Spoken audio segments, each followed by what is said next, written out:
What is up, guys? Welcome to the channel. Today we are going to be talking about Far Cry 4, arguably one of, if not the absolute best Far Cry in the series. Despite the game releasing in 2014, 10 years ago, it still holds up extremely well and overall is one of the best games I've ever played. So, without further ado, let's get into it.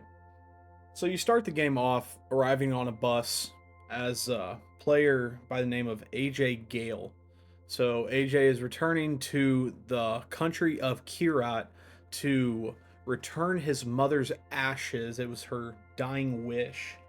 The second he gets off the bus, he's immediately confronted by the Royal Army led by a man known as Pagan Min, who, as the game goes on, you'll come to find out is the dictator of the country and a rather humorous guy. He's very vibrant, wears pink suit, literally murders a man in cold blood the second you get off the bus with a pin, and then proceeds to take a selfie with you. So he's definitely an interesting man to say the least. But you later then get taken to his compound and freed by the traitorous rebellion group known as the Golden Path. You then go on to fight with the Golden Path for the rest of the game, but the Golden Path is led by two siblings named Amita and Sabal.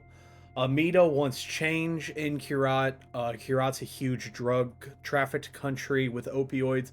She wants to make money on those, being that they don't have a lot of resources themselves. Sabal wants to keep things kind of the OG way and kind of keep religion prominent within the country. So they butt heads a lot throughout the game. You constantly have to decide what mission you're going to do for one, and inevitably, as the game goes on, you're going to decide who is the leader of Kirat. Outside of the missions, there is so many things you can do. You have to liberate bell towers and liberate outposts. Same kind of things you used to do in Far Cry 3. In fact, speaking of Far Cry 3, there's a lot of similarities, and it kind of is what's given Far Cry 4 a bad rep in a lot of people's eyes because Far Cry 4 immediately came out after Far Cry 3, and to this day, a lot of people claim Far Cry 3 is the best one. I was lucky enough to say myself, I was too young to have played Far Cry 3. I didn't have a video game system yet, so Far Cry 4 was my first one, and may very well be why I still think Far Cry 4 is, the best one out there, because the people who started on Far Cry 3 and then moved to 4 said that the game just felt way too similar. And upon me going back and playing Far Cry 3, I definitely can understand what they're saying. I mean, you're liberating bell towers, liberating outposts. You're just this basically guy who ends up on this island. There's this batshit crazy dictator who wants to kill you and everyone else. And you basically shoot your way out of every situation. And I mean, that's Far Cry. You can definitely understand why people don't enjoy it as much as what they did, with 3. And obviously, that nostalgic factor plays into it as well. I mean, for me, Far Cry 4 is probably just a huge nostalgic game. I mean, I can remember playing it when I was 13 years old with my Xbox 360. So it definitely carries that kind of value, but it's definitely not a game that lacks things to do. There's racing you can do in there, animal hunts, it's just a huge, vast, open world. Along with kind of the stuff to do, despite the game, being out in 2014, the graphics still hold up extremely well. It's definitely no God of War. It's definitely, nothing crazy like that. But I can remember playing the game back in 2014 and remember flying in a helicopter and looking down over the trees, and the trees were like two-dimensional still. So when I replayed it this past month, it was nothing like that. It was gorgeous, beautiful landscape. The map just looked so nice.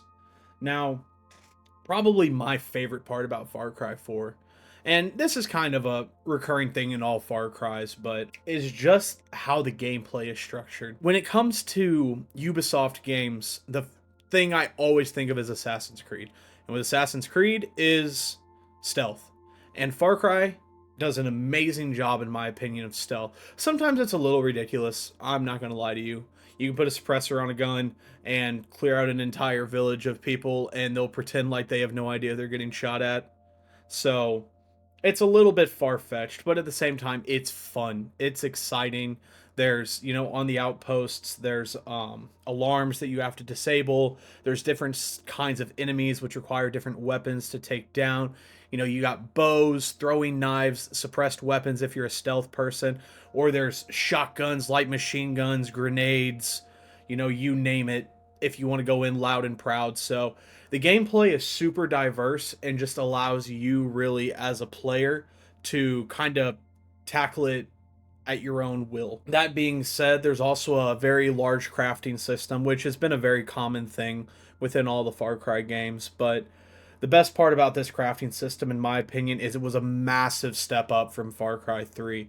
Far Cry 3's crafting system, I'm going back through and playing the game right now as I'm recording this video, and it's just the most frustrating thing in the world. I hate it a lot. So I can definitely appreciate the improvement that they made when they came out with Far Cry 4. The missions for like the legendary animals that you have to find, they're a lot of fun. Different weapons are required for you to actually have to go and obtain these pelts. So all in all, crafting system is an absolute 10 out of 10.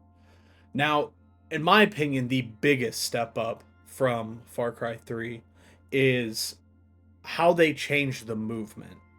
With Far Cry 3, the map was huge. It was a beautiful island for its time.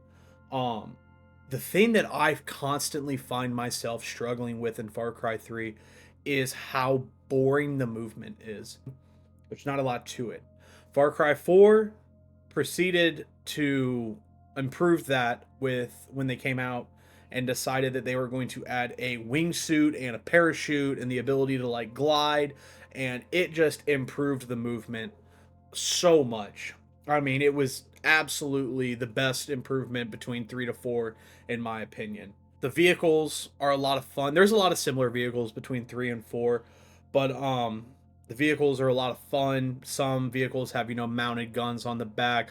Four-wheelers are far faster, so it definitely gives you a nice diverse amount of vehicles in order to use. Kind of touched on it earlier, but the size of the map, Heorot is absolutely massive. As you play the mission, the country is kind of split into a north and southern part, which once again is an exact kind of thing that happened in Far Cry 3, so another similarity. But the map is absolutely massive. It would take you a long time to cover it all on foot. So that was another huge improvement I feel like they made from 3 to 4, which was the addition of helicopters. And so now we're just kind of going to get into, in my opinion, why Far Cry 4 is the absolute shit. And the reason that is pretty much because the second you start the game to the very end of the game, it's just exciting. There are no dull moments in Far Cry 4. I mean, even when you're just driving across the map or flying in a helicopter, you look down, you're seeing deer get chased and eaten by tigers, you're hunting, you're constantly seeing skirmishes between the Royal Army and the Golden Path.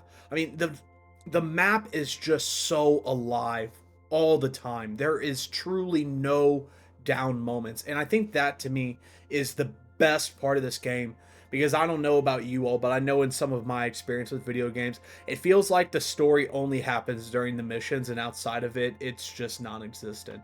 It does not feel this way at all at Far Cry 4. And then to top it off, Pagan Min is arguably one of, if not the best antagonist in video game history.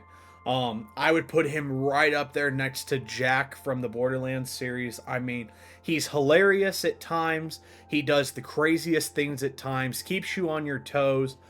There's never a dull moment with him, and I think he just adds that next level when it comes to the game. All right, guys, that's going to do it for this video. Like always, if you enjoyed the video, make sure to hit that like button, subscribe, and we'll see you next time.